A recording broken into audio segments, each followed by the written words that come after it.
గ్రంథాలు తెరిచి దేవుని మాటల్ని ఆలకిద్దాం. సమూయేలు మొదటి పుస్తకం 1వ అధ్యాయం 19వ వాక్యాన్ని నేను చదువుతాను. శ్రద్ధ కలిగి ఈ మాటలు మీరు ఆలకించాలని కోరుకుంటా ఉన్నాను. సమూయేలు మొదటి పుస్తకం 1వ అధ్యాయం 19వ వాక్యం చివరి మాట నేను చదువుతున్నాను. యెహోవా హన్నాను జ్ఞాపకము చేసుకునేను. ఆమెనండి, గట్టిగా చెప్పండి ఆమెన్. ఈరోజు మన వాక్య సందేశం పేరు హన్నా. హన్నా బైబిల్లో ఎంతోమంది స్త్రీల చరిత్ర రాయబడి ఉంది. ప్రత్యేకంగా ఈ బైబిల్ క్విజ్ కొరకు దేవుని వాక్యం చదువుతున్నప్పుడు అనేకమైన శ్రేష్టమైన మాటలు ప్రభు తెలియచేసి ఉన్నారు. దానిని ఒక పాఠంగా ఈ రాత్రి మీకు చెప్పాలని ఆశిస్తూ ఉన్నాను.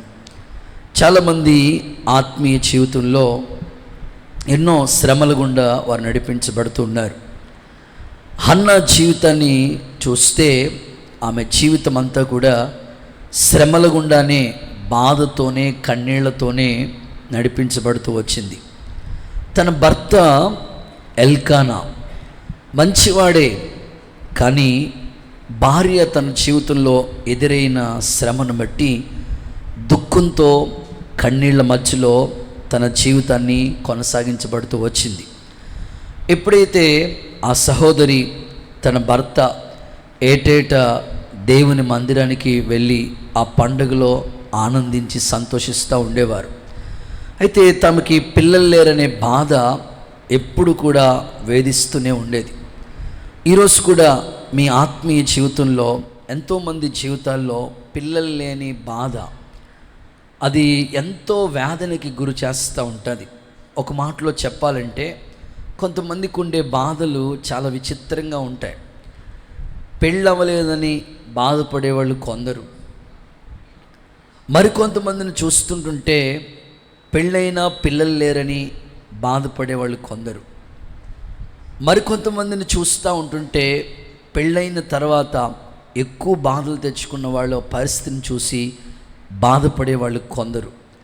ఇలాగ జీవితంలో, మానవ జీవితంలో అనేకమైన శ్రమలు గుండగా మనిషి జీవితం వెళ్తూ ఉంటుంది. ఈ హన్నా జీవితాన్ని గమనిస్తూ ఉంటుంటే అనేకమైన బాధలు. పెనిన్నా ఆమెని నిందిస్తూ ఉంది, బాధిస్తూ ఉంది. ఓ పక్కన పిల్లలు లేని బాధ ఎక్కువ అవుతుంటుంటే పెనిన్నా ఆమెని నిందించిన పరిస్థితిని బట్టి ఇంకా ఎక్కువ బాధపడుతూ ఉంది. వాస్తవంగా హన్నా అనే పేరుకి అర్థం ఏమిటంటే కృప అనే అర్థం. పేరైతే మంచి అర్థమే ఉంది, కానీ జీవితంలో మాత్రం శ్రమల గుండగా ఆమె వెళ్తూ ఉంది. అప్పుడప్పుడు చాలామంది అంటూ ఉంటారు, కృప అనే పేరు పెట్టుకున్న వాళ్ళందరికీ శ్రమలు ఎక్కువగా ఉంటాయి. ఏమండి అయ్య గారు, స్తోత్రం చెప్పండి, ఒకసారి గట్టిగా చెప్పండి. అట్లనేం కాదు, కానీ కృప అనే పేరుకి అర్థం చాలా అద్భుతం కదా. యోగ్యత లేని వారికి యోగ్యతనివ్వటమే. కానీ హన్నా అనే పేరుకి కృప అనే అర్థం. కానీ ఈమె జీవితం చాలా శ్రమల గుండానే వెళుతూ వచ్చింది. ఈమె జీవితంలో ఒకవేళ పిల్లలు లేరనే ఆ కొరతతో బాధపడుతూ వచ్చింది. అయితే ఇక్కడ కూర్చున్న మీలో కూడా ఆమెకి పిల్లలు లేరనే బాధ. మీ పర్సనల్ లైఫ్, మీ వ్యక్తిగత జీవితాలను ఒక్కొక్కరిని పరిశీలించి అబ్జర్వేషన్ చేసి స్కాన్ చేసి చూస్తే మీకుండే బాధలు, కిరాణా లిస్ట్ అన్ని బాధలు మీరు దేవుని సంధిలోకి తీసుకొస్తూ ఉంటారు. ఎవరికి ఉండే బాధలు వాళ్ళకు ఉంటాయి. ఏ బాధతో మీరు వచ్చినా ఆ రోజు హన్నాను దేవుడు జ్ఞాపకం చేసుకున్నట్లు మీ జీవితాన్ని కూడా నా తండ్రి జ్ఞాపకం చేసుకునుగాక. మీ కన్నీళ్ళు, దుఃఖము, నిట్టూర్పు ఎగిరిపోవునుగాక. కుటుంబంలో అనేకమైన బాధలు ఉంటూ ఉంటాయి. కొంతమందికి వ్యాధి బాధను కలిగిస్తూ ఉంటుంది. అంటే అనారోగ్య సమస్యే అదొక బాధగా మిగిలిపోతూ ఉంటుంది. ఎన్ని మందులు వాడినా ఆ బలహీనత తగ్గకపోయినప్పుడు ఇబ్బంది పడుతూ ఏంటి బాధ, ఏంటి, ఎంతకాలం భరించాలి నేనని వాళ్ళకు వచ్చిన హెల్త్ సమస్యను బట్టి బాధపడే వాళ్ళు కొందరు. సరే, మరికొంతమందిని మనం ఆలోచిస్తే ఆర్థిక పరిస్థితులు ఎంత కష్టపడి రెక్కలు మొక్కలు చేసుకున్నా వచ్చిన డబ్బులు వచ్చినట్లుగా అయిపోతూ ఉంటుంటే బాధే కలుగుతూ ఉంటుంది. ఏంటి సమస్య? ఈ ఆర్థిక పరిస్థితుల నుంచి ఎప్పుడయ్యా నేను గట్టెక్కేదని ఆ విషయంలో బాధపడేవాళ్ళు కొందరు. మరికొంతమంది ఇంట్లో అత్తగారి ద్వారా ఎదురయ్యే సమస్యను బట్టి బాధించబడే వాళ్ళు కొందరు. కుటుంబ వ్యవస్థలో ఎన్నో రకాల బాధలు మనిషి ఫేస్ చేస్తూ ఉంటాడు. సో ఈ రాత్రి నీకు ఎలాంటి బాధతో నువ్వు బాధపడుతున్నా, ఏ పరిస్థితిలో నువ్వు ఉన్నా, ఆ రోజు హన్నాను దేవుడు జ్ఞాపకం చేసుకున్నట్లుగానే ఈ రాత్రి ఈ వాక్యపు వెలుగులో దేవుడు నిన్ను జ్ఞాపకం చేసుకునుగాక. బైబిల్లో ఈ విధంగా రాయబడి ఉంది, దీనులకు దేవుడు చెప్పండి కృపనిస్తారట. నువ్వు నిజంగా విరిగి నలిగిన పశ్చాత్తాప హృదయంతో దేవుని సందులో వేడుకోగలిగితే తప్పకుండా ఆ రోజు హన్నాను దేవుడు జ్ఞాపకం చేసుకున్నట్లు నిన్ను కూడా ఆయన జ్ఞాపకం చేసుకుని నీ బాధల్లో ఆయన కృప సమృద్ధిగా అనుగ్రహించునుగాక. కృప మన పరిస్థితులన్నిటినీ కూడా దీవెనకరంగా మారుస్తూ ఉంటుంది. దేవుని వాక్యంలో ఆయా సందర్భాలు మనం చదువుకుంటూ వెళితే తన యందు భయభక్తులు కలిగిన వారికి దేవుడంట ఖచ్చితంగా కృపనిస్తాడని చెప్పినాడు. కృప ఆకాశం కంటే ఎత్తైనది కాబట్టి ఆయన కృప చేత మనల్ని బలవంతులుగా చేస్తాడు. కృంగిపోవద్దు, కలవరపడొద్దు. తప్పకుండా ఈ రాత్రి హన్నా జీవితంలో నేను ఈ మెసేజ్కి ఇలా పెట్టుకున్న టైటిల్ ఏమిటంటే హన్నాలోని ఆత్మీయతలు. ఆమె జీవితంలో చాలా ఆత్మీయ విషయాలు దాగి ఉన్నాయి, ఆత్మీయ విలువలు దాగి ఉన్నాయి. దేవుడు ఆమెను జ్ఞాపకం చేసుకున్నాడు. నిజంగా కొన్నిసార్లు మనం అనుకుంటూ ఉంటాం, పలానా వాళ్ళు మనల్ని జ్ఞాపకం చేసుకుంటే బాగుండు, ఎప్పుడైనా వారు దృష్టిలో మనం ఉంటే బాగుండు అనుకుంటూ ఉంటాం.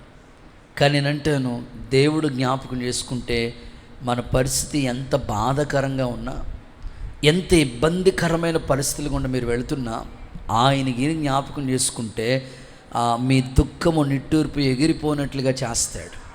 హన్నాను దేవుడు జ్ఞాపకం చేసుకున్నాడు కనుక ఆ రోజు నుండి ఆమె దుఃఖముఖగా ఉండటం మానేసిందంట. చాలామందిని మీరు చూస్తే ఎక్కువగా డిప్రెషన్లోకి వెళ్ళిపోతూ ఉంటారు. వాళ్ళకున్న బాధ కొంచెమే ఎక్కువగా థింక్ చేసి ఆలోచించి, బాగా ఎక్కువగా ఆలోచించేసి రేపొద్దున్న ఎలా ఉంటుంది పరిస్థితులు, ఎలా ఉంటుంది అని ఎక్కువ ఆలోచించి ఉన్న బాధ కన్నా ఈ ఆలోచించే బాధ ఎక్కువైపోతూ ఉంటుంది. దానివల్ల చాలామంది సఫర్ అయిపోతూ ఉంటారు. ఇదిగో ఈ రాత్రి ప్రభు జ్ఞాపకం చేస్తున్నాడు. హన్నాను జ్ఞాపకం చేసుకుని ఆమె దుఃఖాన్ని సంతోషంగా మార్చినట్లు ఈ ఆగస్టు 30వ తేదీన దేవుడు నీకు జ్ఞాపకం చేసుకుని నీ దుఃఖాన్ని దేవుడు సంతోషంగా మార్చునుగాక. నీ బాధ అంతా దేవుడు తొలగించునుగాక. కొన్ని సందర్భాలు మీకు జ్ఞాపకం చేస్తాను. నేను రాయలసీమ ప్రాంతంలో 1 సంవత్సర కాలం దేవుని పరిచర్యలో సేవకుల దగ్గర కొన్ని అనుభవాలు, పాఠాలు నేర్చుకుంటున్న రోజులు గడిచిపోతున్నాయి, కాలాలు గడిచిపోతూ ఉన్నాయి. అయితే సేవకులు ఎక్కువగా మమ్మల్ని ఏ రోజు ఖాళీ ఉండకూడదు, మీరు ప్రతిరోజు ప్రే డ్యూటీ చేయాలి, ప్రతిరోజు వాక్యం చెప్పాలి, మీకు అలా అలవాటు అయితేనే బైబిల్ పట్ల అవగాహన వస్తుంది. ఆదివారం ఒకరోజు కాదు మీరు వాక్యం చెప్పేది, ప్రతిరోజు మీరు వాక్యం చెప్పాలని బైబిల్ చదవమని ప్రతిరోజు ఇంటింట ప్రార్థన కూటాలు ఏర్పాటు చేస్తూ ఉండేవారు. సోమవారం ఒక చోట, మంగళవారం ఒక చోట, బుధవారం ఇలా వీక్లీ ప్రేయర్స్ ఉంటా ఉండేవి. సేవకులు వచ్చేవారు కాదు, మమ్మల్ని పంపించేవారు. మీరు వెళ్ళి చెప్పండి, వాక్యం మీకు అలవాటు అవుతుందని చెప్పి పంపించామండేవారు. అయితే ఒక చోట మేము వెళుతున్న ఏరియాలో ఒక స్థలానికి వెళ్ళినప్పుడు వారి యొక్క కుటుంబ పరిస్థితులు తెలియజేస్తూ ఉన్నారు. ఆ తల్లిగారు చెప్తున్న సమస్య ఎలా ఉందంటే, తన భర్త మంచి జాబ్ హోల్డర్, మంచిగా ఉద్యోగం చేస్తాడు, భార్య హౌస్ వైఫ్ ఇంట్లోనే ఉంటుంది. తనకి 2 కూతుర్లు కష్టపడి వాళ్ళ తండ్రి గారి కష్టం ద్వారా ఆ పిల్లలిద్దరిని కూడా బాగా చదివిస్తూ ఉన్నారు. ఒక ఆమెనేమో ఇంజనీర్ చేయించాలని ఆశ, ఒక ఆమెనేమో డాక్టర్ చేయించాలని ఆశ. తల్లికి చాలా మంచి ఆశ ఉంది, వాళ్ళ తండ్రి గారికి కూడా మంచి ఆశ ఉంది. చక్కగా వాళ్ళకి ఏమీ తక్కువ కాకుండానే ఆ తండ్రి అన్నీ చూసుకుంటూ ఉన్నాడు. ఈ హాలిడేస్ వస్తాయి కదండి, సెలవులు వచ్చినప్పుడు పిల్లలు ఇంటికి వస్తూ ఉంటారు కదా. ఆ ఇంటికి వచ్చిన సందర్భంలో ఎలాగ పిల్లలు వచ్చారు కదా, ఈరోజు మా ఇంటి దగ్గర ప్రార్థన పెట్టాలని సేవకులను అడిగితే వారు వారి ఇంటి దగ్గర ప్రేయర్ సెల్ ఏర్పాటు చేశారు. ఓ 10 మందిని సమకూర్చి ఆ వీధిలో వాళ్ళందరికీ చెప్పి వాళ్ళ బంధువులు 10 మందిని పిలిచి చిన్నగా ప్రార్థన కూటమి ఏర్పాటు చేసుకున్నారు. సరే మేము వెళ్ళాము, పాటలు పాడడం, ప్రార్థన అంతా అయిపోయింది, వాక్యం అంతా అయిపోయింది, భోజనాలు ఏర్పాట్లు చేశారు, అంతా అయిపోయింది. ఇంక వచ్చేసేటప్పుడు మరలా ఆమె సమస్యలన్నీ చెప్తా ఉన్నారన్నమాట. పిల్లలు వచ్చారనే సంతోషం ఉంది కానీ బాబు జాన్ వెస్లీ బాబు, పిల్లలు వచ్చారనే సంతోషం ఉంది, భర్త ఉద్యోగం చేస్తున్నాడనే సంతోషం ఉంది, ఇల్లు ఉంది అనే సంతోషం ఉంది, బంధువులు ఉన్నారనే సంతోషం ఉంది. కానీ మరి ఏంటమ్మా ఇంత హ్యాపీగా ఉన్నప్పుడు మరలా బాధ ఎందుకమ్మా? లేదయ్యా, ఈ పిల్లల నిమిత్తమే చాలా డబ్బులు కడతా ఉన్నాం, ఫీజులు కడతా ఉన్నాం, కానీ వాళ్ళు మాత్రం ఏ మాత్రం చదువు మీద ఇంట్రెస్ట్ పెట్టట్లేదు. నేనైతే ఎంతో కష్టపడిన ఈ సంపాదన అయితే పిల్లల కోసం ఖర్చు పెడుతున్నాం, కానీ వారు మేము అనుకున్న ఎక్స్పెక్టేషన్, మేము అనుకున్నంతగా వాళ్ళు రీచ్ అవ్వలేకపోతున్నారు. ఈ బాధ మాత్రం మమ్మల్ని హృదయం అంతా కూడా ఇబ్బంది పెడుతుంది. పిల్లలు ఉన్నారనే సంతోషం ఉంది, సెలవులకు వచ్చారనే సంతోషం ఉంది, కానీ వాళ్ళు మేము అనుకున్నంతగా విజయాన్ని చూడలేకపోతున్నారనే బాధ మాత్రం ఉందయ్యా అని ఆ తల్లి చెప్పిన మాట నాకు ఇప్పటికీ గుర్తు. నిజమే కదా, ప్రతి కుటుంబంలో ఏదో ఒక బాధ ఉంది. నేను అడుగుతాను, మాకు ఏ బాధ లేదు అన్నవాళ్ళు ఒకసారి మీ కుడి హస్తాన్ని చూపండి, నేను నిజంగా మీకు ఏసు రక్తమే చేయం అంటే ఎవరికి ఉండే బాధలు వాళ్ళకు ఉన్నాయి. అందుకే హన్నా పేరుకి అర్థం కృప, కానీ చాలా బాధల్లో ఉన్న ఆ కృప కలిగిన దేవుడు ఆమెని జ్ఞాపకం చేసుకున్నాడు. ఆ రోజు నుండి ఆమె దుఃఖము దేవుడు తొలగించేశాడు. ఈ రాత్రి ఈ ఆగస్టు 30వ తేదీన నువ్వు ఏ బాధలో ఉన్నావో, కొంతమంది కుటుంబంలో ఎదురొచ్చిన బాధలు ఒక రకాలుగా ఉంటాయి. విదేశాలకు వెళ్తూ ఉంటారా, వెళ్ళిన తర్వాత అక్కడ సరైన వీసా పంపించి ఉండరు, అది 2 నెలలు 3 నెలలు వీసా ఉంటుంది. వెళ్ళిపోయిన తర్వాత అక్కడ వాళ్ళ ఆఫీస్లో ఉంచేస్తారు. అప్పుడు వాళ్ళ పరిస్థితి ఎంత బాధ అంటే, అరే ఇన్ని లక్షల రూపాయలు ఖర్చు పెట్టి అక్కడికి వెళ్ళాము, ఇటు చూస్తే ఇంటి దగ్గర భార్య పిల్లల్ని వదిలేసి వచ్చాము, ఇటు చూస్తే ఏం అర్థం కాని పరిస్థితులు. ఇలా ఒక్కటి కాదు, అనేకమైన రకరకాల బాధల్లో కూర్చున్న వాళ్ళు, ఈ మాటలు వింటున్న వాళ్ళు ఎందరో. అందుకే మన బాధలో దేవుడు జ్ఞాపకం చేసుకునుగాక, మన కన్నీటిని దేవుడు నాట్యముగా మార్చునుగాక, మన దుఃఖము దేవుడు సంతోషంగా మార్చునుగాక. ఈ రాత్రి హన్నాలో ఉన్న కొన్ని ఆత్మీయ విషయాలు దేవుడు హన్నాను జ్ఞాపకం చేసుకున్నాడు కదా, ఆమె దుఃఖాన్ని సంతోషంగా మార్చాడు కదా. ఆమెలో ఉన్న కొన్ని ఆత్మీయ విషయాలు, ఆత్మీయ గుణలక్షణాలు, ఒక 7 మాటలు ఈ రాత్రి మీకు అందించాలని, ఈ సందేశాన్ని ఒక పాఠంగా మీకు చెప్పాలని ఒక అన్నగా, ఒక దైవజనుడిగా నేను ఇష్టపడుతున్నాను. చదువుదామా? మొదటి మాట, హన్నాలో ఉన్న ఆత్మీయ విషయాలు అని నోట్ చేసుకోండి. మొదటి మాట, సమూయేలు మొదటి పుస్తకం 1వ అధ్యాయం 7వ వాక్యాన్ని చదవగా విందాం. సమూయేలు మొదటి పుస్తకం 1వ అధ్యాయం 7వ వాక్య భాగం. ఆమెకు ఏటేటా ఆ రీతిగా చేయుచుండగా హన్నా యెహోవా మందిరానికి పోవునప్పుడెల్లా, చాలు. సో మొదటి మాట, దేవుని మందిరంలో తన బాధ చెప్పుకున్నది. ఇలా చెప్పండి నాతో ఒకసారి, చెప్పండి అందరూ, దేవుని మందిరంలో తన బాధ చెప్పుకున్నది. ఆమేన్. సో హన్నా దుఃఖము దేవుడు సంతోషంగా ఎందుకు మార్చాడు? హన్నాను దేవుడు ఎందుకు జ్ఞాపకం చేసుకున్నాడు?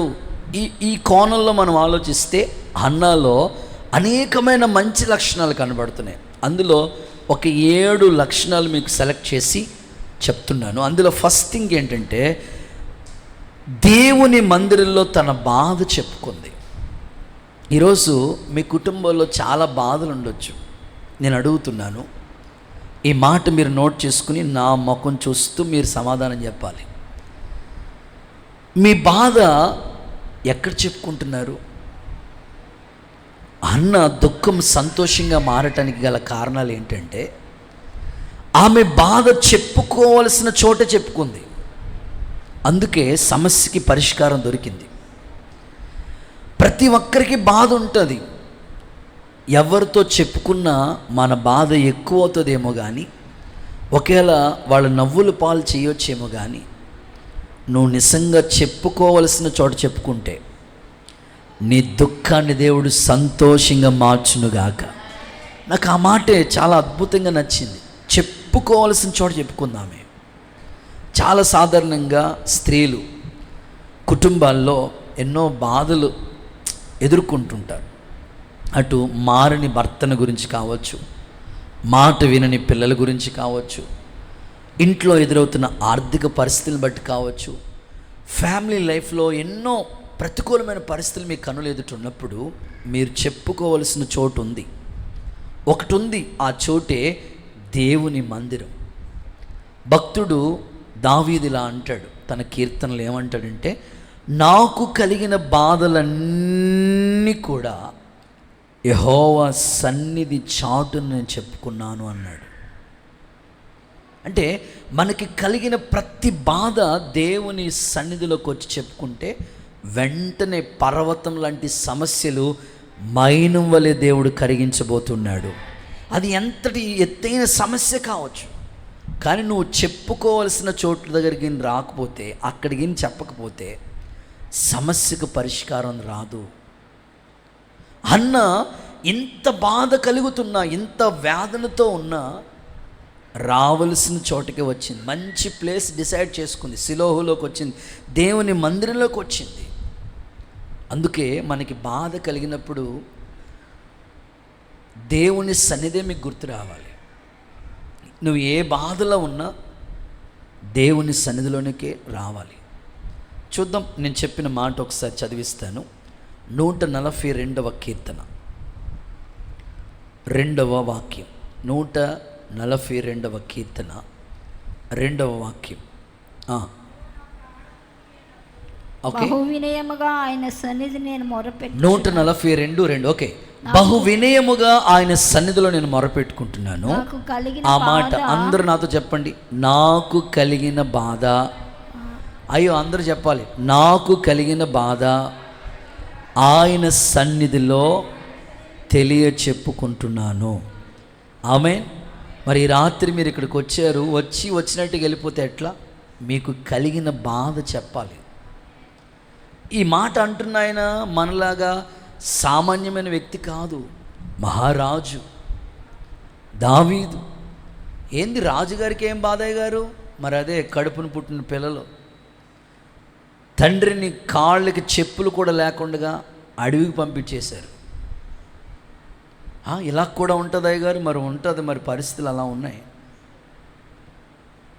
మరి ఎంత బాధ ఆ రాజుగారికి, ఎంత బాధ ఉంటుంది ఒకసారి. అసలు అరే, కడుపును పుట్టినోళ్ళు ఇలా తయారయ్యారు ఏంటారు నాయన అని ఆ బాధ ఎక్కువైపోయి ఎవరికి చెప్పుకోలేక యెహోవా సన్నిధి చాటుని చెప్పుకుంటున్నాడు దావీదు. ఈ రాత్రి మీ కుటుంబంలో ఏ బాధ, అది ఏదైనా కావచ్చు, నీ అనారోగ్య పరిస్థితి కావచ్చు, ఆర్థిక వ్యవస్థ కావచ్చు, పిల్లల సమస్య కావచ్చు, ఏ బాధ అయినా సరే మనుషులకి మనం చెప్పామా మరి ఇంకా ఎక్కువ అవుతుంది. ఇంకా వీళ్ళకి అనేకులకు చెప్తారు, కానీ మీ బాధకు మాత్రం సమస్యకి పరిష్కారం దొరకదు. అందుకే దేవుని సన్నిధి చాటుకొచ్చి చెప్పుకోండి. రహస్యమందు చూస్తున్న దేవుడిని ఖచ్చితంగా ప్రతిఫలం ఇస్తాడు. తప్పకుండా మహారాజే దేవుని సన్నిధిని వేడుకున్నాడు కదా. నేను ఇలా బైబిల్లో అలా చదువుకుంటూ వెళితే యెఫ్తా ఇంట్లో అసలు ఇలాంటి వాళ్ళు ఉంటారా అనిపిస్తుంది.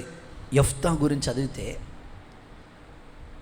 అన్నదమ్ములండి, రే నీకు ఇంట్లో ఆస్తుల వాట లేదు, నువ్వు చెడబుట్టవురా, వెళ్ళు అని మూటముళ్ళు సర్దేసి ఇంట్లోంచి బయటికి గెంటేశారండి యెఫ్తాని.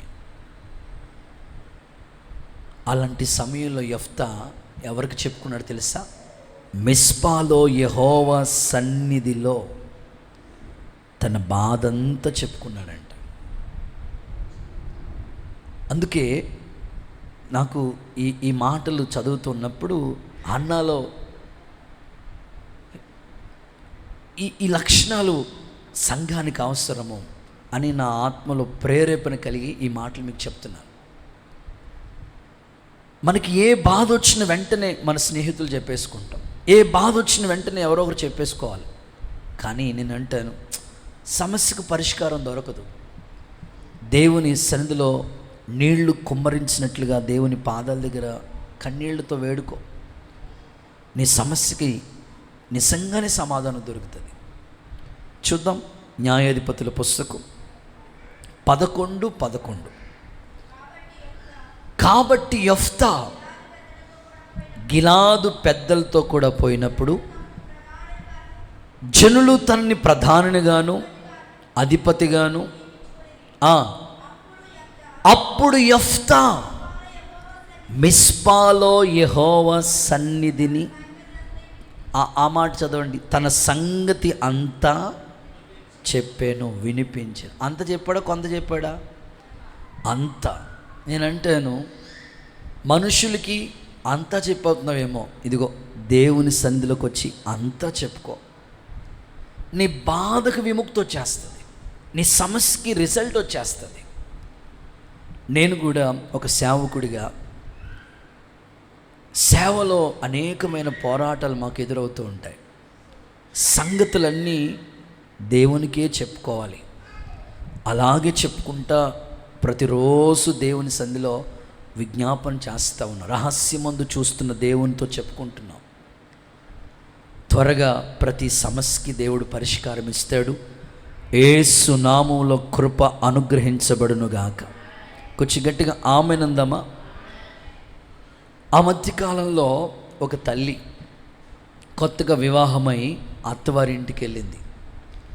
సరిగ్గా పెళ్ళై 6 నెలలు. ఎవరో పెద్దోళ్ళు చెప్తే విన్నాను, పెళ్ళైన 6 నెలల్లోనే ఫ్యామిలీ 6 నెలల్లోనే కరెక్ట్గా సెట్ అవ్వాలంట. ఈ 6 నెలల్లోనే గొడవలు స్టార్ట్ అవుతూ ఉంటాయంట. దేవుడికి స్తోత్రం చెప్పండి సార్. అప్పుడే కరెక్ట్గా వాళ్ళు ఒకరికొకరు అర్థం చేసుకోగలిగితే ఫ్యామిలీ ఇంకా సెట్ అయిపోతుందంట. వెళ్ళి 6 నెలలు గడుస్తుంది వివాహమై. ఈ లోపల ఫ్యామిలీ ప్రాబ్లమ్స్ స్టార్ట్ అయినాయి. కొత్త వాతావరణం, అత్తగారు కొత్త. ఇప్పుడు పెళ్ళికొడుకు అనుకోండి, వాళ్ళ అమ్మగారితో 20 సంవత్సరాల నుంచో లేకపోతే 25 ఏళ్ళ నుంచో అమ్మ మనస్తత్వం ఎలా ఉంటుందో అని తెలుసు, నాన్న మనస్తత్వం ఎట్లా ఉంటుందో అని తెలుసు. ఆ తర్వాత వాళ్ళ అక్క మనస్తత్వం ఎలా ఉంటుందో, వాళ్ళ చెల్లి మనస్తత్వం ఎలా, ఇంట్లో వాళ్ళు అందరి మనస్తత్వాలు తెలుసు. మరి కొత్తగా వచ్చినవాడికి ఈ ఇంట్లో పరిస్థితులు ఏమీ తెలియదు కదా, అడ్జస్ట్ అవటం రాదు. కొన్ని రోజులు బాగానే ఉన్నారు. ఆ తర్వాత అత్తగారు నీకు పని చేయడం రాదు, వంట చేయడం రాదు, మాట్లాడటం రాదు, అన్నీ ఒక్కొక్కటి కంప్లైంట్లు ఇస్తూ ఉంటుంటే అవి తట్టుకోలేక ఆమె ఇంకా వాళ్ళ అత్తగారి మీద ఈవిడ కూడా సెటార్ లేయటం మొదలెట్టింది. స్తోత్రం చెప్పండి ఒకసారి. వీళ్ళ అత్తగారి గురించి అక్కడ ఇక్కడ మొత్తం అన్ని చోట్ల. అద్భుతం ఏమిటంటే అసలు అక్కోళ్ళకున్న మహాకృప ఏమిటంటే అసలు లైవ్ ఎందుకు పనికొస్తుంది? దేవుడికి స్తోత్రం చెప్పండి ఒకసారి. ప్రపంచ దేశాలు అంతే, ఏసు రక్తమే జయం అంతే. మన దాంట్లో ఫోన్లో రీఛార్జ్ లేకపోయినా సరే, ఇంకంత లోన్ పెట్టుకునైనా సరే మొత్తం ప్రపంచం అంతా వెళ్ళిపోతుంది ఆ వార్త. ఈ అత్త సరిగ్గా పట్టించుకోవట్లేదని ఇలా అలా అలా అలా మొత్తం అత్త కోడల మధ్యలో సమస్య ఎక్కువైపోయింది, గ్యాప్ ఎక్కువైపోయింది. అప్పుడు మందిరానికి వస్తే ఏమ్మా అలా డల్గా ఉన్నావు తల్లి అంటే, అయ్యా ఇది సమస్య. వెంటనే దైవజనుడు చెప్పాడు, నీ సమస్య మీ అత్త కదా సమస్య, మీ ఇంట్లో సమస్య కదా, ఊరంతా చెప్పుకోవద్దు. అలా చెప్పుకోవడం వల్ల ఇటు నీ భర్త బాధపడతాడు, అటు అత్త బాధపడతాడు, ఫ్యామిలీలో గ్యాప్ ఎక్కువ చేస్తుంది. మీ సమస్య మూడో కంటికి తెలియకుండా దేవుని సన్నిధిలో చెప్పుకోండి. దేవుని పాదాల దగ్గర మనసు విప్పి చెప్పుకోండి. ఒకవేళ నువ్వు ఆళ్ళకి చెప్పడం వల్ల నీకేమన్నా ఉపయోగం ఉందా? లేదు కదా. నీకేమన్నా మనశ్శాంతి ఉందా? నిద్ర పడుతుందా? లేదు కదా. లేదు. ఇదిగో దేవుని సందులోకి వచ్చి చెప్పుకో తల్లి అని ఆమెతో దైవజనులు చెప్తే, వారంలో ఒక రోజు ఉపవాసం ఉండి, ప్రభా నాకైతే పనులు రావు, నాకు ఇంట్లో కుటుంబ బాధ్యతలు పెద్దగా తెలియవు, ఇదిగో ఈ సమస్యతో బాధపడుతున్నాను. ప్రతి వారంలో ఒకరోజు ఉపవాసం ఉండి దేవుని సందుకు వచ్చి ఆ తల్లి చెప్పుకుంటా వచ్చిందట. దేవుని మహాకృప, వారం తిరగకుండగానే ఆ ఇంట్లో సమస్యకు దేవుడు సొల్యూషన్ దయచేశాడు. చప్పట్లు కొడితేసాయి మహిమ చెల్లిద్దామా? ఈ రాత్రి నేను అంటాను, నీ సమస్య ఎక్కడో కాదు, రహస్యమందు చూస్తున్న దేవునితో చెప్పుకో. యెఫ్తా తన సంగతి చెప్పుకున్నాడు గనుకనే ఎవరైతే ఇంట్లోంచి వెళ్ళిపోరా, నువ్వు అసలు ఇంట్లో చోటు లేదు, నీకు అసలు ఆస్తిలో వాటా లేదు అనేవాళ్ళే పెద్దలందరూ వచ్చి యెఫ్తానే హెడ్గా చేశారంట. స్తోత్రం చెప్పండి. యెఫ్తానే ప్రధానిగా చేశారంట. నేను అంటాను, నీ కుటుంబంలో ఏ సమస్యలో నువ్వు ఉన్నా దేవునితో చెప్పుకోవటం మొదలుపెట్టు. అందుకే ఈ ఉపవాస ప్రార్థన, అందుకే ఈ సన్నిధి ప్రసన్నత. దేవుని మందిరంలో ఒక ప్రెజెన్స్ ఉంటుందండి, ఒక ప్రసన్నత ఉంటుంది. సరే, ఇంకొంచెం డెప్త్గా మనం ఆలోచిద్దాం. హిజ్కియా రాజు అనండి, చూడండి, దావీదు రాజు దేవుని సందుకు వచ్చి చెప్పుకున్నాడు, యెఫ్తా వచ్చి చెప్పుకున్నాడు, ఇక్కడ హిజ్కియా కూడా అదే పనిలో ఉన్నాడు. ఎందుకంటే తన మీద అష్షూరు రాజు నోటుకొచ్చినట్టుగా పేలాపన పేలుతూ ఉన్నాడు. మీరా దేవుణ్ణి నమ్ముకున్నారా? పాడైపోతారు. దేవుణ్ణి నమ్ముకున్నారు, గుడికి వెళ్తున్నారా? ఈ విధంగా మాట్లాడుతూ ఉన్నాడు. ఒక లెటర్ రాసి పంపించాడు. ఆ ఉత్తరాన్ని హిజ్కియా దేవుని మందిరంలో పరిచి దేవునితో చెప్పుకోవటం మొదలెట్టాడు. రాత్రికి రాత్రి దేవుడు దేవదూతను పంపించి ఆ శత్రు సైన్యాన్ని అంతటిని కూడా హతమార్చినట్లుగా చూస్తాం. ఈ రాత్రి దేవునితో చెప్పుకోండి. అన్న తన బాధంతా దేవుని మందిరంలో చెప్పుకుంది. అలా చెప్పడం మొదలు పెట్టండి. మీ కన్నిటికి దేవుడు సమాధానం ఇచ్చునుగాక, మీ బాధల్ని దేవుడు సంతోషంగా మార్చునుగాక. నెక్స్ట్ సెకండ్ వన్, రెండో మాట, సమూయేలు మొదటి పుస్తకం 1వ అధ్యాయం 10వ వాక్యం. బహు దుఃఖాక్రాంతురాలై వచ్చి యెహోవా సన్నిధిని ప్రార్థన చేయొచ్చు బహుగా ఏడ్చాను. చాలు. రెండవది, కన్నీటి ప్రార్థన చేసింది అనండి, గట్టిగా మాట్లాడాల. ఏం చేసిందంట? కన్నీటి ప్రార్థన. నేను అంటాను, అన్న దుఃఖం సంతోషంగా మారటానికి, అన్నాను దేవుడు జ్ఞాపకం చేసుకోవడానికి గల కారణాలు చెప్తున్నాను వాక్యంలో. ఆమె కన్నీటి ప్రార్థన, బహు దుఃఖాక్రాంతురాలై. చూడండి, శానపల్లి లంక ఆ గట్లు తెగిపోయినప్పుడు ఎలా ఉంది పరిస్థితి? ఎవరి తరం కాదు కదండి. ఆ ప్రవాహాన్ని ఎవరు ఆపలేరు. ఇప్పుడు వరద ప్రవాహాన్ని ఎవరైనా ఆపగలుగుతారా? సో నీవు కూడా కన్నీటి ప్రార్థన అలా ఉండాలి. బహు దుఃఖాక్రాంతురాలే వచ్చి యెహోవా సన్నిధిలో కన్నీళ్ళు కార్చిందంట. నేను మరలా మీకు జ్ఞాపకం చేస్తున్నాను, ఒక క్రైస్తవురాలుగా, ఒక క్రైస్తవుడిగా, నీ కన్నీటి ప్రార్థనే నీకు విలువనిస్తుంది. నీ కన్నీటి ప్రార్థనే త్వరగా సమాధానం వస్తుంది. ఏ ప్రార్థనకు ఒకవేళ సమాధానం వస్తుందో లేదో తెలియదు, కానీ కన్నీటి ప్రార్థనకు మాత్రం వెంటనే. అప్పట్లో, ఇప్పుడంటే వాట్సాప్లో ఈమెయిల్లు అన్నీ వచ్చేసినాయి. అప్పట్లో స్పీడ్ పోస్ట్ అనేది ఒకటి ఉండేది. దేవుడికి స్తోత్రం. ఎంత త్వరగా వెళ్ళిపోయిందంటే అంత త్వరగా మాట. నువ్వు దేవుని దగ్గర నుంచి నీకు వచ్చే సమాధానం, ప్రార్థనకి సమాధానం రావాలంటే కన్నీటి ప్రార్థన. చూడండి, ఇంట్లో పిల్లలు ఉంటారు కదా, ఈ పిల్లలు శామ్యుయేల్ ఇలాంటి చిన్న పిల్లలు, వాళ్ళు అడిగింది ఇవ్వలేదనుకోండి, వాడు కింద వాకిట్లో ఇక్కడి నుంచి అక్కడి వరకు దొల్లేస్తూ ఉంటాడు. వాళ్ళమ్మ ఆ బాధ చూడలేక ఖచ్చితంగా వాడు అడిగింది ఇచ్చేయాలని, అంతే. అంతెందుకు, అక్క వాళ్ళ ఇంట్లో ఏదోటి అడుగుతారు భర్తని, ఆయనకి ఆర్థికంగా పరిస్థితులు బాగాలేదు, తేలేదు, లేదంటే అమ్మగారి ఇంటికి వెళ్ళాలని పంపించలేదు. నిజంగా మీరు కానీ ట్యాప్ ఇప్పినట్టు కానీ కన్నీళ్ళు కాచారా, సాయంకాలానికి ఇంటికి వెళ్ళిపోతారు. దేవుడికి స్తోత్రం చెప్పండి. అంటే కన్నీటి ప్రార్థనకి అంత రిజల్ట్ ఉంటుంది. నేనంటాను, దేవుని సన్నిధిలో మరి ఇంకా ఏడిస్తే, దేవుని పాదాల దగ్గర కన్నీటి కారిస్తే ఎంత సమాధానం నీకు వస్తుంది. చూడండి, హిజ్కియాను గురించి చదివిస్తాను. రాసుల 2వ పుస్తకం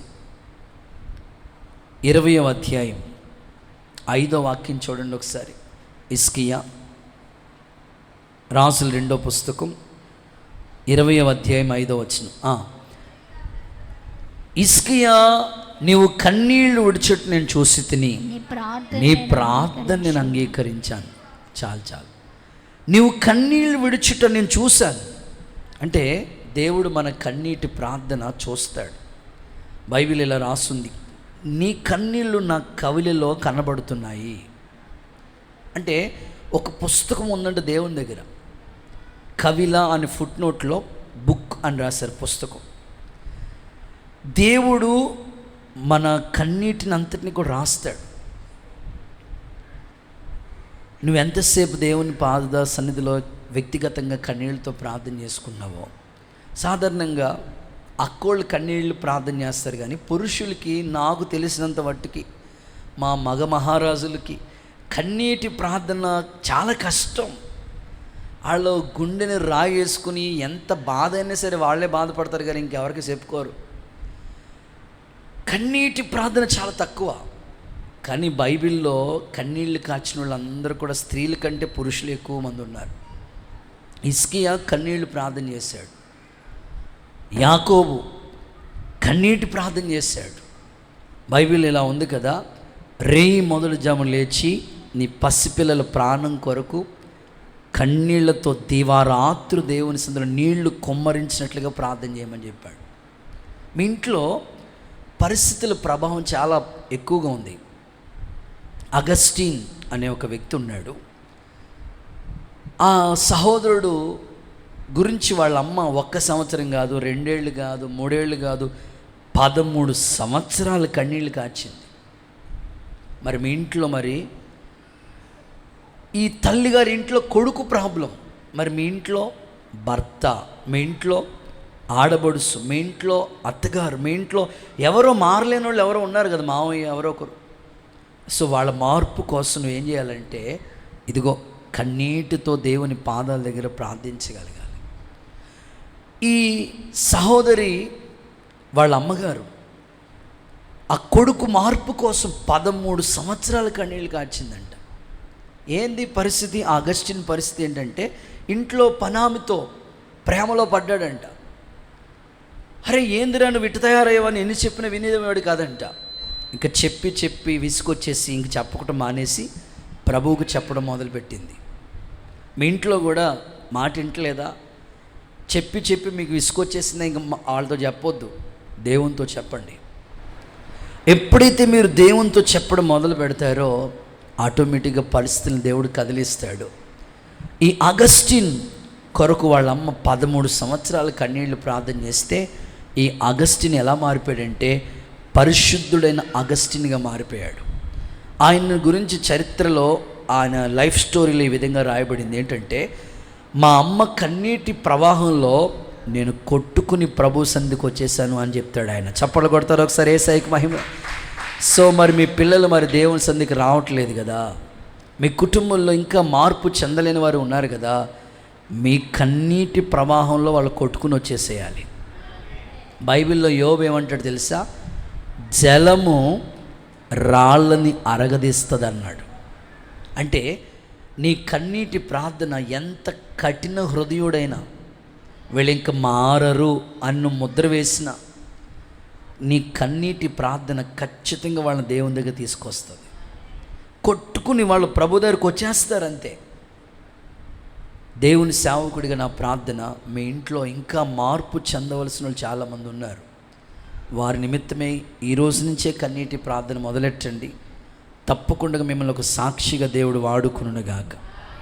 రైట్. 3వది, థర్డ్ వన్, హన్నా దుఃఖము సంతోషంగా మారటానికి, హన్నాను దేవుడు జ్ఞాపకం చేసుకోవటానికి ఆమెలో ఉన్న కొన్ని ఆత్మీయ విషయాలు చెప్తున్నాను. చదవండి. మొదటి మాట, దేవుని మందిరంలో తన బాధ అంతా చెప్పుకుంది. నెంబర్ 2, కన్నీటి ప్రార్థన చేసింది. నెంబర్ 3, సమూయేలు మొదటి పుస్తకం 1వ అధ్యాయం 11వ వాక్యం. ఈ విధంగా మధ్య భాగాన్ని నేను చదువుతాను. నీ సేవకురాలైన నన్ను జ్ఞాపకం చేసుకుని, నీ సేవకురాలైన నాకు మగపిల్లవాడిని దయచేసిన ఎడల వాని తల మీదకి క్షౌరపు కత్తి ఎన్నటికి రానియక వాడు బ్రతుకు దినములన్నిటను నేను వానిని యెహోవానగు నీకే అప్పగింతునని మొక్కుబడి చేసుకునేను. రైట్. 3వది, దేవునికి మొక్కుబడి చెల్లించింది. మొక్కుబడి చెల్లించింది. మీరు అడగొచ్చు, అయ్యా దేవుడికి మన పిల్లలు ఎందుకండి? మన పిల్లలు దేవుడికి ఎందుకు ఇవ్వాలండి అంటే, సమాజం పాడైపోతుంది కాబట్టి. ఇప్పుడు అన్న అసలే పిల్లలు లేకుండా బాధతో వచ్చింది కదా. నా ఎక్స్పెక్టేషన్, అసలే పిల్లలు లేకుండా బాధతో వస్తే అసలు ఆమె సమర్పణ చూడండి. అసలు నువ్వు గీని కొడుకునిచ్చావనుకో ప్రభువా, వాడిని నీకు ఇచ్చేస్తాను. అరే లేక పిల్లలు ఉంటే మరలా ఏంటి? ఆమె విశ్వాస పరిమాణం చూడండి. కొడుకునిస్తే ఖచ్చితంగా నీకు ఇచ్చేస్తాను. అందుకే దేవుడు మరలా జ్ఞాపకం చేసుకుని 5 పిల్లల్ని ఇచ్చాడు ఎక్స్ట్రా. మన దేవుడు ఎంత గొప్పవాడంటే, నువ్వు అడిగిన దానికంటే, ఊహించిన దానికంటే అత్యధికంగా చేసే శక్తి ఆయనకు ఉంటుంది. అడిగింది ఒక పిల్లోడిని, కానీ 5 పిల్లల్ని ఎక్కువ ఇచ్చాడు దేవుడు. నిందను కొట్టివేశాడు. నా ప్రార్థన, సంఘంలో ఎంతమంది గర్భఫలాల కొరకు ఎదురు చూస్తున్నారో, సంతు లేని వారిని ఇల్లాలుగా ప్రభు చేయునుగాక, కుమారుల సంతోషంగల తల్లిగా దేవుడు దీవించునుగాక. పిల్లల్ని ఇవ్వటం మాత్రమే కాదు, ఇచ్చిన పిల్లల్ని దేవునికి మొక్కుబడి చేసుకుంటుంది. నిజంగానే ఈ మాట ఆలోచింపచేసింది నన్ను. ఎవరైనా దేవుని మందిరానికి, పిల్లలు లేకుండా దేవుని మందిరానికి వస్తే వాళ్ళు దేవుని దగ్గర ఏమని మొక్కుబడి చేసుకుంటారంటే, ప్రభా నిజంగా వచ్చే ఏడాదికి గర్భఫలం ఇస్తే, నాకు గిని పిల్లోడిని ఇస్తే ప్రభా, ఇదిగో వాడు ఎన్ని కేజీలు ఉంటాడో అన్ని కేజీలు చిల్లర డబ్బులు రక్తమే జయం తూసేసి ఇచ్చేస్తాను ప్రభా. అవునా కాదా? ఎక్కువగా మొక్కుబడి చేసుకునే వాళ్ళ బ్యాచ్ ఇట్లా ఎక్కువ ఉంటుంది. ఇంకో మొక్కుబడి ఏంటంటే, ప్రభుగా నాకేని పిల్లోడిని ఇచ్చావంటే పాటెట్టేసుకుంటాను ప్రభా. ఇలాంటి మొక్కుబడులు ఉంటాయి. ప్రభా నిజంగా పిల్లోడికి పుట్టావనుకో ప్రభా, కోడిని కోసేస్తాను ప్రభా. సాధారణంగా మొక్కుకునేవి ఎలా ఉంటాయంటే, కోడిని ఇస్తానని, ఆ తర్వాత గుడ్లు ఇస్తానని, బియ్యం ఇస్తానని, డబ్బులు ఇస్తానని ఇవి మొక్కుంటారు. కానీ మా పిల్లల్ని ఇస్తానని మొక్కున్న వాళ్ళు ఇక్కడ ఎవరైనా ఉన్నారా? దేవుడికి ఎందుకండి మన పిల్లలంటే, సమాజం పాడైపోయింది కాబట్టి. అక్కడ షిలోహు మందిరం ఎలా ఉందో తెలుసా? ఏలీ ఏమో వృద్ధాప్యంలోకి వచ్చేసాడు, ముసలోడైపోయాడు. ఏలీ పిల్లలేమో యవనస్తులుగా ఉండి భ్రష్టత్వంలోకి వెళ్ళిపోతున్నారు. అందుకనే ఆ తల్లి సమర్పణ చూడండి. ప్రస్తుతం నీకు ఈ లోకం పరిస్థితి చూస్తున్నప్పుడు ఒక తల్లిగా ఈ భారం రావాలి. ఎన్నెన్నో ఇస్తానని మొక్కుకుంటూ వచ్చావు, కానీ నీ మొక్కుబడి ఈ విధంగా మారాలి. నీకు 2 పిల్లల్ని ఇచ్చారనుకోండి, నువ్వు వాళ్ళతో చెప్పాలన్నా, నువ్వు ఉద్యోగమే చేసిన ప్రథమ ఫలం దేవుడిది కదనన్నా, నువ్వు దేవుని పనికి ఉపయోగకరంగా ఉండాలి. నువ్వు ఉద్యోగమే చేసుకున్నా, జాబే చేసుకున్నా, ఒకవేళ సేవ చేయటానికి నీకు ఇంకా ఇంట్రెస్ట్ లేకపోయినా, నీ కష్టార్జితం ద్వారా ఒక మందిరమైన కట్టాలరా నువ్వు అని ప్రోత్సహించే తల్లిగా నువ్వు మారాలి. ఈ తల్లి భారం చూడండి. ఓ పక్కనేమో యాజకత్వం పాడైపోయింది, అందుకని దేవుని సేవ ఆగిపోకూడదు అంటే తన అవసరత తీర్చుకోవటమే కాదు, కానీ దేవుని మందిర అవసరత గురించి ఆలోచిస్తుందామే. ఎవరైనా ఉద్యోగం లేకుండా బాధపడిన వాళ్ళు మందిరానికి వస్తే, ఉద్యోగం వస్తే, అమ్మయ్య ఉద్యోగం ఇచ్చావు ప్రభు అని ఫస్ట్ సాలరీ ఇచ్చేసి అక్కడి నుంచి వాళ్ళ కుటుంబం గురించి ఆలోచించుంటారు, కానీ దేవుని మందిరంలో ఏం కొరత ఉన్నదని ఆలోచించే వాళ్ళు తక్కువ మంది ఉంటారు. కానీ అన్న పిల్లలు లేకుండా బాధతో వచ్చి కూడా దేవుని మందిరంలో యాజకత్వం పాడైపోతుంది, నా పిల్లలు ఒక సేవకుడిగా మారి 10 మందికి ఉపయోగకరంగా ఉంటే అదే చాలు అనుకున్న తల్లి. ఈరోజు నా ప్రార్థన, ఇలాంటి తల్లులు కావాలి దేవునికి. దేవుడు మన మందిరంలో హన్నా లాంటి తల్లుల్ని యేసు నామములో అనుగ్రహించునుగాక. ఇలాగ తన పిల్లల్ని సేవకి అర్పించే తల్లులు లేపబడుదురుగాక. యేసు నామములో కృప అనుగ్రహించునుగాక. ఎందుకంటే సమాజంలో దేవుని భయం పూర్తిగా పాడైపోతుంది. అందుకనే తన కుమారుని ప్రభు పరిచర్యకి ఇవ్వాలని ఒక అద్భుతమైన మొక్కుబడి చేసుకుంది. ఈ సమాజానికి సమూయేలు లాంటి వాళ్ళు కావాలి. అందరూ ఆమెను చెప్తారా? ఖచ్చితంగా కావాలి. మీరు ఏ విధంగా మీ పిల్లల గురించి దేవుని దగ్గర మొక్కుంటున్నారో నాకు తెలియదు, కానీ ప్రథమ ఫలం ఖచ్చితంగా దేవునిదే. మీ ఇంట్లో ఎవరు మొట్టమొదట పుట్టినా అలా ఆడపిల్లల మగపిల్ల ఎవరైనా కావచ్చు, మీరు చెప్పాలి, నాన్న మీరు దేవుని పనికి ఉపయోగకరంగా ఉండాలి.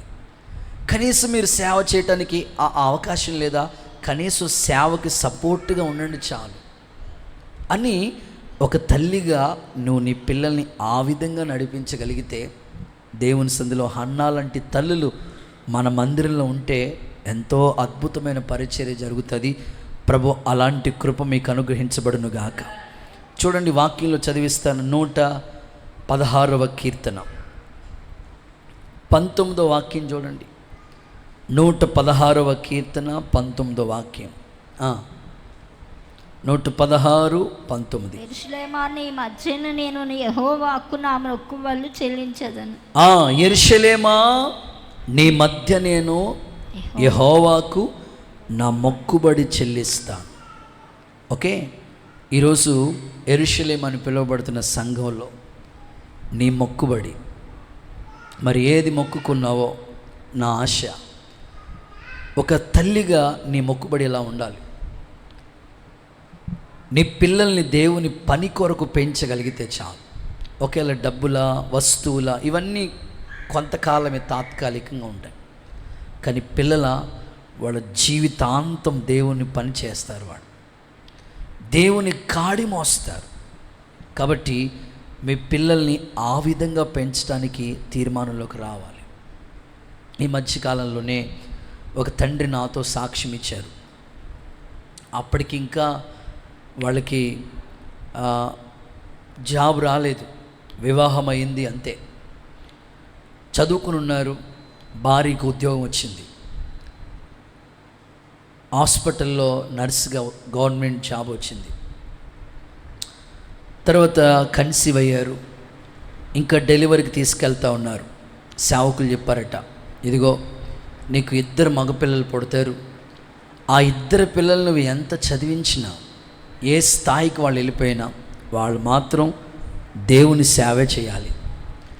అలాగే నువ్వు పెంచాలని వాళ్ళు ఇంకా పుట్టక మునిపే తల్లితోనూ తండ్రితోనూ వాళ్ళ పెద్ద పాస్టర్ గారు ప్రవచనాత్మకంగా చెప్పారట. సో నేనంటాను, ఇలాంటి సాక్ష్యాలు వింటున్నప్పుడు మన పిల్లల్ని కూడా ఒక తల్లిగా ఒక తండ్రిగా నువ్వు ప్రోత్సహించగలిగితే, ప్రస్తుతం బాధను కలిగించే విషయాలు ఎలా ఉంటున్నాయంటే, ఎంతో గనులైన సేవకులు మహిమలోకి వెళ్ళిపోతున్నారు. ఇప్పటికే ఈ సంవత్సరం 2 గనులైన సేవకుల్ని కోల్పోయామనే బాధ.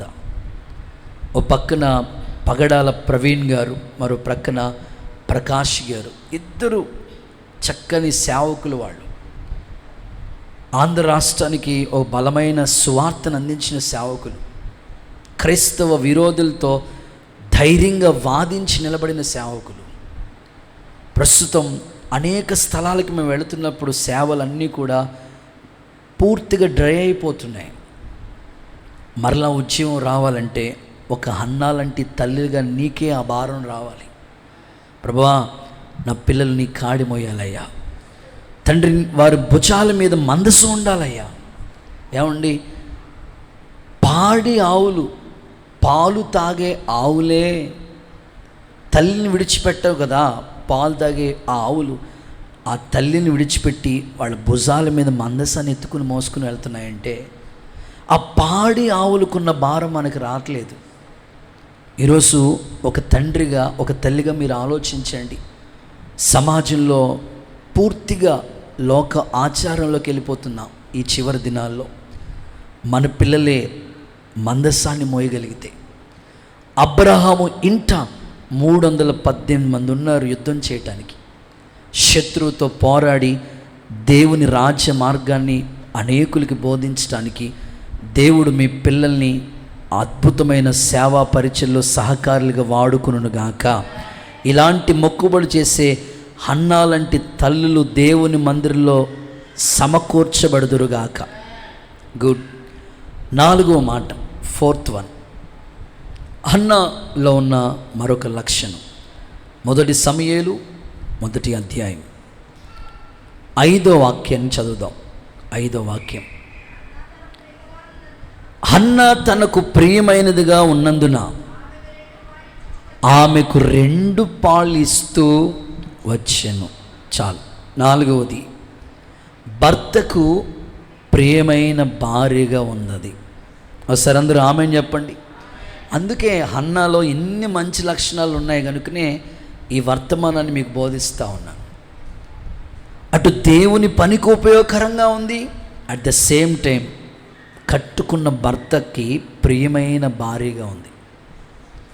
ఈరోజు ఇక్కడున్న భార్యలుగా ఉన్న అక్కోళ్ళకి నేను చెప్తున్నాను, మీ భర్తకి ప్రియమైన భార్యలుగా ఉంటున్నారా?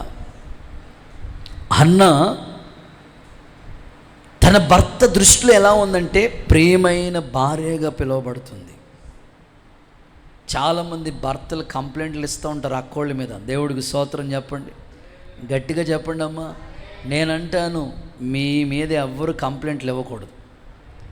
మరి ప్రత్యేకంగా మీ భర్త అస్సలు కంప్లైంట్ చేయకూడదు. ఒక్కరు కూడా ఆమెను చెప్పలేదు. ఆయన అట్లాగే ఎత్తా ఉంటాడు, నేను అట్లాగే ఉంటానండి అన్నట్టుగా ఉన్నారు మీరు. అస్సలు ఎప్పుడు మీ భర్త మీ మీద కంప్లైంట్ చేయకూడదు. వాళ్ళు ఎంత కఠినులైనా కావచ్చు, మీరు ప్రియమైన భార్యగానే హన్నావలే ఉండాలి. ఒక్కరిద్దరు చెప్పారా ఆమెనని, మేము ఉండమండి అన్నట్టుగా ఉన్నారు. ఉండాలి, ఖచ్చితంగా ప్రియమైన భార్యగానే ఉండాలి. ఎందుకంటే బైబిల్లో ఎన్ని సందర్భాలు రాస్తున్నారంటే చాలా చక్కని మాటలు రాసిపెట్టారు దేవుడు. ఏమని రాసిపెట్టారంటే, భార్యను గురించి వాక్యంలో చదివితే, గుణవతి అయిన భార్య దొరుకుట అరుదు, అది ముత్యం కంటే అమూల్యమైంది అన్నాడు. ఆమె చాలా పెందల కడ నిద్రలేస్తుందంట, ఇంటోళ్ళ నడతలన్నీ కనిపెడుతుందంట, భోజనం పని చేయకుండా భోజనం చేయదంట, పిల్లలు కూడా ఆమెను ధన్యురాలని పిలుస్తారట. ఇది గుణవతి అయిన భార్య గురించి. ఇంకొక చోట ఏమని రాస్తుందంటే, సుబుద్ధి గల భార్య యెహోవా యొక్క దానం. అంటే బుద్ధి మంచిగా ఉండాలి, సుబుద్ధి గల భార్య అని చెప్పాడు. ఇంకో మాటలో ఏం చెప్పాడంటే, యెహోవా యందు భయభక్తులు కలిగిన స్త్రీ కొనియాడబడుతుంది అన్నాడు. సో అక్కోళ్ళకి మీకు ఎన్ని వాక్యాలు దేవుని మాటల్లో రాశారు. కాబట్టి మీరు కట్టుకున్న భర్తని ఎప్పుడు కూడా సంతోషపరిచేటట్లుగా, బాధ పెట్టే స్థితి మీకు రాకూడదు. ఎప్పుడు నా ప్రార్థన ఏమిటంటే ప్రతి కుటుంబం ఆశీర్వాదకరంగా ఉండునుగాక. కొంచెం గట్టిగా ఆమెనంటారా? మార్టిన్ లూథర్ గారని మన బైబిల్ అనేకమైన విషయాల్ని వెలుగులోకి తీసుకొచ్చాడు. ఎలా? ఈ RCM రోమన్ కథోలిక్ వాళ్ళు ఎవరైనా పాపం చేస్తే పోప్ దగ్గరికి వెళ్ళి పాపం ఒప్పుకోవాలని అదొక సిద్ధాంతాన్ని తీసుకొస్తే, అలా లేదు బైబిల్లో, పాపం చేస్తే ప్రభు దగ్గర ఒప్పుకోవాలి కానీ పోపు గారి దగ్గర కాదు అని చీకట్లో నుంచి వెలుగులోకి తీసుకొచ్చాడు కొన్ని మత సంస్కరణకర్త అయిన మార్టిన్ లూథర్ గారు దేవుని పని కోసం చాలా ప్రయాసపడ్డారు. ఒకసారి మార్టిన్ లూథర్ చాలా డిప్రెషన్లో ఉన్నాడు, చాలా బాధలో ఉన్నాడు, చాలా దుఃఖంలో ఉన్నాడు. వెంటనే భార్య ఒక బ్లాక్ గౌన్ ఒకటి వేసుకుని వెళ్ళి ఆయన ఎదుటి నిలబడింది.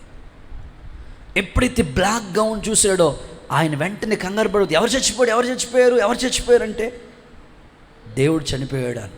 లేదు నా దేవుడు సజీవుడు. మరి ఎందుకంటే అంత డిప్రెషన్లో ఉంటారు? ఏ సమస్యనైనా దేవుడు పరిష్కారం చేస్తాడు కదా. అంటే డిప్రెషన్లోకి వెళ్ళిపోయి బాధలో కుమిలిపోతున్న భర్త దగ్గర కూడా భార్య దుఃఖాన్ని సంతోషంగా మార్చేటట్లుగా మారిపోయింది. దేవునికి స్తోత్రం కలుగును గాక. చివరికి మార్టిన్ లూథర్ గారు తన జీవిత అధ్యాయంలో చివరిలో ఒక అద్భుతమైన మాట చెప్పాడు. ఏమంటారంటే, నేను ప్రభు దగ్గరికి వెళ్ళినప్పుడు, పరలోక రాజ్యంలోకి వెళ్ళినప్పుడు దేవునికి అనేక విషయాల్లో కృతజ్ఞత చెప్తాను. అందులో మొట్టమొదట చెప్పే కృతజ్ఞత ఏంటంటే, నా భార్య గురించే కృతజ్ఞత చెప్తానన్నాడంట. స్తోత్రం చెప్తారా? నేను అడుగుతున్నాను అక్కోళ్ళందరినీ, మీరేమనుకోకండి, అయ్యగారు ఎంత గట్టిగా చెప్తున్నారేంటి అని అనుకోవద్దు. నిజంగా మిమ్మల్ని బట్టి అన్నయ్యోళ్ళు అంటే భర్తలు నిజంగా మిమ్మల్ని బట్టి వాళ్ళు కృతజ్ఞత చెప్పే స్థాయికి మీరు ప్రియమైన వారిగానే ఎప్పటికీ ఉందురుగాక. బాధ పెట్టేవాళ్ళుగా ఎప్పుడు మీరు ఉండరు. నా ప్రార్థన, దేవుని కృప మీ మీద నిలిచి ఉండునుగాక. బైబిల్లో ఈ మాట ఉంది కదా, భార్య దొరికిన వానికి మేలు కాదు, ఇప్పుడు మేకులా గుచ్చుకుంటున్న పరిస్థితులు కాదు, ఎప్పటికీ మీరు మేలుగానే ఉండాలండి. మేకు గుచ్చుకుందనుకోండి ఇన్ఫెక్షన్ అయిపోతుంది. అలా వద్దు, ఎప్పటికీ మీరు ప్రియమైన వారిగానే ఉందురుగాక. బైబిల్లో మనం చూస్తే చాలా సందర్భాలు ఉన్నాయి, చాలా మాటలు చెప్పాడు. సో మీరు ప్రియమైన వారిగానే ఉండాలి. వారు ఎన్నో బాధల్లో ఉంటారు. ఒకవేళ ఫ్యామిలీలో ఆర్థిక విషయాల్లో మీరు అనుకోవచ్చు, అయ్యగారు మా ఆయన ఎంత మంచిగా ఉందామన్నా తాగేసి వచ్చి కొట్టేస్తున్నాడండి, తన్నేస్తున్నాడండి, అస్సలు భార్య అని లేదు, పిల్లలని లేదు, ఇలాంటి వాళ్ళతో నేను ఎంత సంతోషంగా ఎలా ఉండగలుగుతానండి అని మీరు అనొచ్చు. బైబిల్లో అబీగయల్ లేరు? ఏం పేరు ఆవిడ పేరు? గయ్యాలా? బాబా గయ్యాలు గంపు కాదండి బాబా. అబీగయలు పేరు. భర్త ఎలాంటోడు చెప్పండి? మోటోడు, మొండోడు, ఎవ్వడు మాటండు. పన అద్భుతంగా చేస్తాడు, వర్కే, డ్రింకింగే. స్తోత్రం చెప్పండి ఒకసారి. అదే బిజీలో ఉంటాడు, పని అద్భుతంగా చేస్తాడు, ఫుల్గా తాగేస్తూ ఉంటాడు. ఇలాంటి భర్తని ఎలా భరించింది అబీగయలు? ఆమెను గురించి ఏమని రాస్తుంది? సుబుద్ధి గల భార్య. చూడండి, మొదటి సమూయేలు 25, మొదటి సమూయేలు 25:3. అతని పేరు నాబాలు, అతని భార్య పేరు అబీగయీలు. ఈ స్త్రీ సుబుద్ధి గలదై రూపసి అయి ఉంది. ఓకే, అయితే అతని చర్యలను చూడగా నాబాలు మోటోడు, మొండోడు, దుర్మార్గుడు. ఓరు బాబోయ్, లాస్ట్లోకి అతడు కాలేబు సంతతి వాడు. ఓరు నాయనో, అసలు కాలేబేమో నిండు మనసుతో దేవుణ్ణి అనుసరిస్తే ఆ సంతతిలో పుట్టినాడు నాబాలు మోటోడు, మొండోడిగా మారిపోయాడు. అలాగని ఇంకెందుకులే, ఎవరు చేస్తారు ఈ కాపురం, నా వల్ల కాదు, నేను పుట్టింటికి వెళ్ళిపోతాను, అలా అనలేదు. ప్రియమైన భార్య నిజంగా అబీగయలే. ఆమెను చెప్తారా ఒకసారి గట్టిగా హుషారుగా చెప్తారా? అసలు సుబుద్ధి గల భార్య, మంచిగా ఎంత మోటోడైనా ఎంత మొండోడైనా అద్భుతంగా అతన్ని హృదయాన్ని త్రిప్పేటట్లుగా ఆమె ప్రయాసపడింది. అతను చేసిన నేరాలన్నీ కూడా తనదిగా భావిస్తుంది. దావీదు దగ్గర వేడుకుంటుంది. ఈరోజు నా ప్రార్థన, మీ కుటుంబాల్లో ఉన్నారు మార్పు లేని భర్తలు ఉన్నారు, వారి గురించి మీరు చాలా సఫర్ అవుతున్నారు. అయితే మీరు మాత్రం ప్రేమ చూపండి, ప్రియమైన భార్యలుగానే ఉండండి. మీ ప్రేమను చూసి వాళ్ళ హృదయాలు యేసు నామములో త్రిప్పబడునుగాక, యేసు నామములో మార్పు కనబడునుగాక. తప్పకుండా ప్రభు కార్యసిద్ధి కలుగు చేస్తూ ఉంటాడు. బైబిల్లో ఈ విధంగా ఉంది కదా, దానియేలు గురించి ఏమని చెప్పాడు దేవుడు? దానియేలు నీవు బహు ప్రియుడవు. ప్రియుడా నీ ఆత్మ వర్ధిల్లుచున్న ప్రకారం అన్ని విషయాల్లో వర్ధిల్లాలి. మన ప్రభు అయిన యేసుక్రీస్తు గురించి తండ్రి అయిన దేవుడు ఏమంటున్నాడు తెలుసా? ఈయన నా ప్రియ కుమారుడు, ఈయన యందు నేను. సో ఆ సాక్ష్యం చెప్పాలి దేవుడు. ఇంకా మనం బైబిల్ అలా చదువుకుంటూ వెళ్ళిపోతే, ప్రియమైన బిడ్డలుగా మన కుటుంబాల్లో ఎప్పటికీ కూడా కనబడుతూనే ఉండాలి. పరిశుద్ధాత్ముడు ఆ కార్యాలు ఖచ్చితంగా మన ఇంట్లో చేస్తాడు. కానీ ఎప్పుడు బాధ పెట్టే పరిస్థితులకి, ప్రియమైన భార్య అంటే మీ కుటుంబాల్లో భర్త శిరస్సు కదా. భర్త ఎవరు చెప్పండి? మాట్లాడట్లేదు మీరు. అమ్మ ఏం అనుకోకండి, ఏంటి అన్నయ్య మా కోసమే ప్రసంగం చెప్తున్నా అనుకోవద్దు, సందర్భం వచ్చింది కాబట్టి చెప్తున్నా. శిరస్సు కదా ఆయన, శిరస్సు. మిగతా బాడీ అంతా మీరే, తలకాయ ఒకటే ఆయన.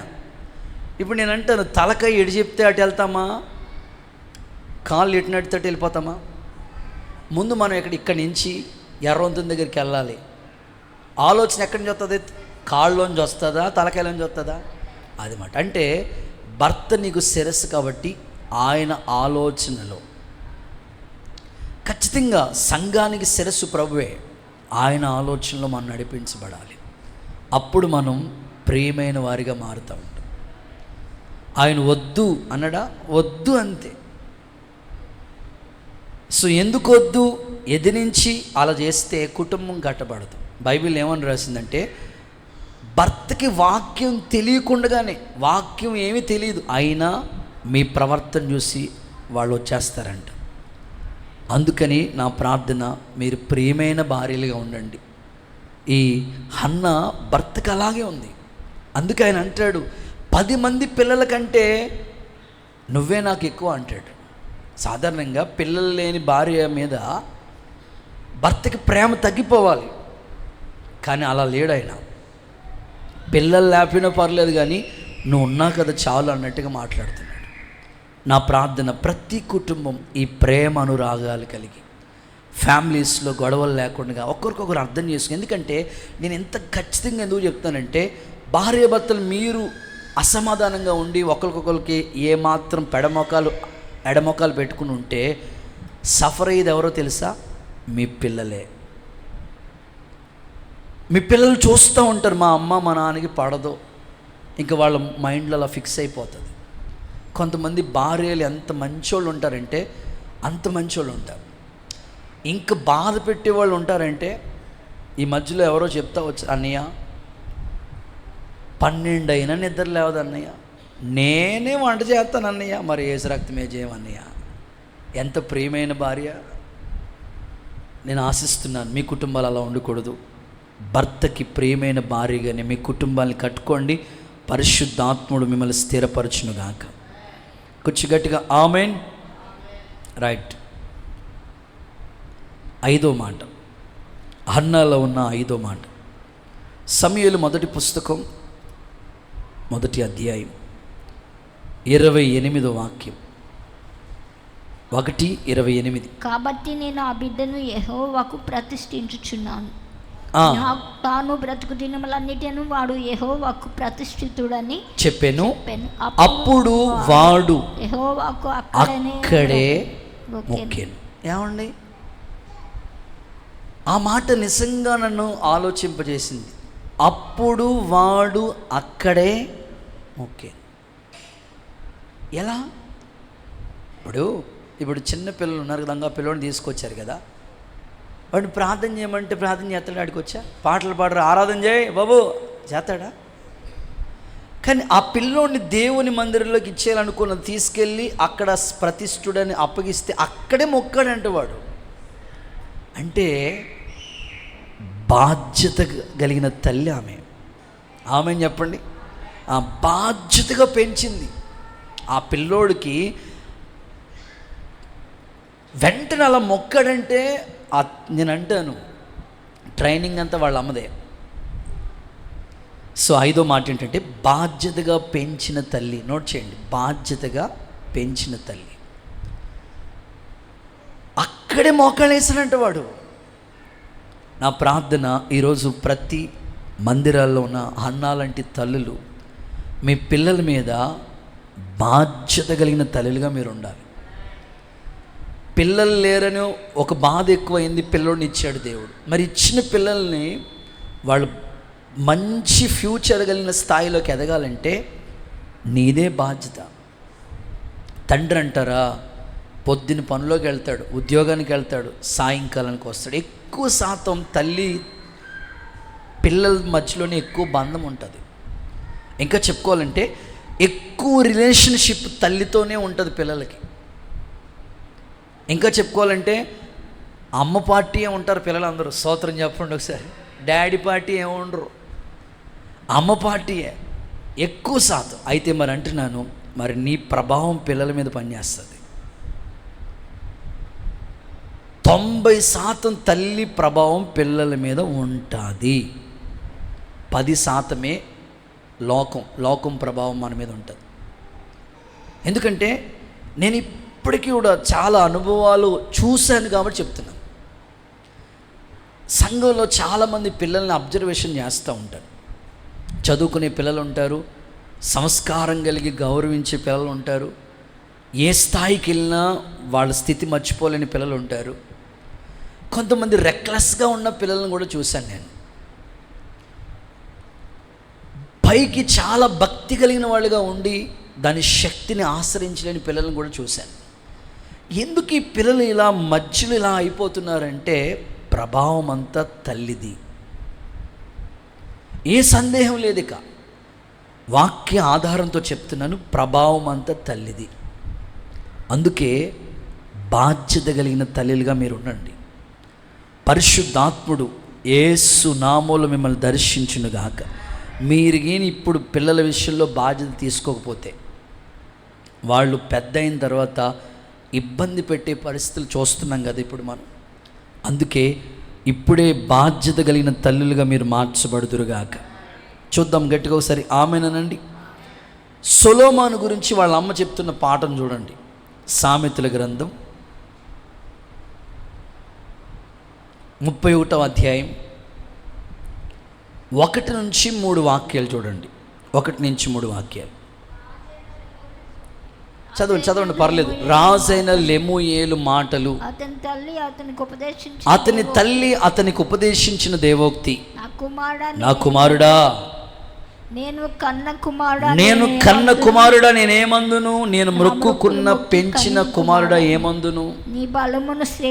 నీ బలాన్ని వ్యర్థంగా వేస్ట్ చేసుకోవద్దు. రాజుల్ని కూడా నశింప చేసిన వాళ్ళతో కూడా నువ్వు స్నేహం చేయొద్దు. ద్రాక్షారసం త్రాగుట రాజు డ్రింక్ చేసేవాళ్ళు, తాగే వాళ్ళతో స్నేహం చేయొద్దు. వాళ్ళ అమ్మ చెప్తున్న ఉపదేశం ఎంత బాగుందండి. ఈరోజు ఈ లెమూయేలు ఎవరంటే సొలొమోనే. సొలొమోనికి 4 పేర్లు: ప్రసంగి, సొలొమోను, యెదిద్యా, లెమూయేలు. వాళ్ళ అమ్మ అద్భుతమైన లెసన్ చెప్తుంది. రాజుల్ని సహితం నాశనం చేసిన వాళ్ళతో నువ్వు స్నేహం చేయొద్దు. డ్రింకింగ్ హ్యాబిట్ ఉన్న వాళ్ళతో స్నేహం చేయొద్దు. సో ఒక తల్లిగా నీ పిల్లలకి ఈ హెచ్చరిక మాటలు అవసరం. చెప్పండి, తప్పేమి లేదు. వాళ్ళు సెట్ అవుతారు, వింటారు. యేసుక్రీస్తు నామములో ఈ అనుభవాలు దేవుడు అనుగ్రహించునుగాక. చాలామంది తల్లులు పిల్లలకి చెప్పకుండా వాళ్ళని కొడతా ఉంటారు. నేను అంటాను, కొట్టినంత మాత్రాన వాళ్ళు సెట్ అవ్వరు. వాళ్ళకి చెప్తే సెట్ అవుతుంది. దగ్గర కూర్చోబెట్టి చెప్తే అర్థమవుతుంది వాళ్ళకి. ఇంకొక అనుభవంలోకి చెప్పుకోవాలంటే, పిల్లల్ని తిట్టేసి దూరం చేసుకుంటారు. పిల్లల్ని తిట్టేసుకుని దూరం చేసుకుంటే వాళ్ళు అంత దగ్గరికి రారు మరలా. అందుకే తల్లి ఉపదేశం పిల్లలకి ఉగ్గుపాలతో సమానం. తల్లి పాలు పిల్లలకి ఎంత ఆరోగ్యమో, తల్లి చెప్పే లెసన్ కూడా పిల్లలకి అంతే ప్రాముఖ్యమైంది. నా ప్రార్థన, ప్రతి తల్లి ఇదిగో సొలొమోను లాంటి తల్లిగా ఉంటే అనేక కుటుంబాలు కట్టబడతాయి. హన్నా లాంటి తల్లిగా ఉంటే సమూయేలు లాంటి వాళ్ళని, ప్రవక్తల్ని నీ కడుపును పుడతారు. యేసు నామములో కృప అనుగ్రహించబడును గాక. అక్కడికి ఇంకా పాస్టర్ గదికి పంపించలేదు ఆమె. మందిరంలో ట్రైనింగ్ కూడా అవ్వలేదు. అలా తీసుకెళ్ళి అలా అర్పించిన వెంటనే మోకాళ్ళు వేశాడంటే వాడు. అంటే ఎంత అద్భుతంగా పెంచిందో, ఎంత అద్భుతమైన ట్రైనింగ్ ఇచ్చిందో. చాలామంది పిల్లలు పుట్టినోళ్ళు ఎత్తుకుని తీసుకొచ్చి అన్న పేరు పెట్టాలి అని ప్రార్థన చేయండి అని ఇస్తూ ఉంటారు. అన్న చూడండి అన్న ఆరాధన నీకే అంటే ఆడు ఆరాధన నీకే ఆ పదం విన్న వెంటనే సపోర్ట్ కూడా ఎత్తుంటాడు. అన్న చూడండి అల్లిలో చెప్తాడు వచ్చాడు. ఎలా అంటే వాళ్ళ అమ్మ ట్రైనింగ్ మాట. సో నేను అంటాను మీ పిల్లలకి ఇప్పటి నుంచి మంచి ట్రైనింగ్. ఇంకా చెప్పుకోవాలంటే ఆదివారం ఒకరోజు వచ్చి వాళ్ళ సన్నిధిలో కూర్చుంటారు. సోమవారం నుంచి శనివారం దాకా ట్రైనింగ్ ఎవరు చెప్పండి? ట్రైనింగ్ ఎవరు? అమ్మ. అందుకే వాళ్ళకి కుటుంబ ఆరాధన, ఒక తల్లిగా నువ్వేం చేయాలంటే, రే ఈరోజు నువ్వు కుటుంబ ఆరాధన మొదలెట్టు, నువ్వు ప్రారంభ ప్రార్థన చేయాలి, పాట పాడాలి, వాక్యం చదవాలి. సో ఈ ట్రైనింగ్ ఇస్తే వాళ్ళు చక్కగా ఎదుగుతారు ఖచ్చితంగా. ఈరోజు హన్నా లాంటి తల్లులు సంఘానికి దేవుడు దయచేయునుగాక, ప్రభు కృప చూపించునుగాక. వాళ్ళకి ప్రార్థన నేర్పించాలి, స్తుతించడం మొదలెట్టాలి, ఆరాధన చేయడం మొదలుపెట్టించాలి, బైబిల్ చదివించడం మొదలుపెట్టించాలి, నేర్పించాలి. నువ్వే మంచి టీచర్, ఒక గైడ్ నువ్వే.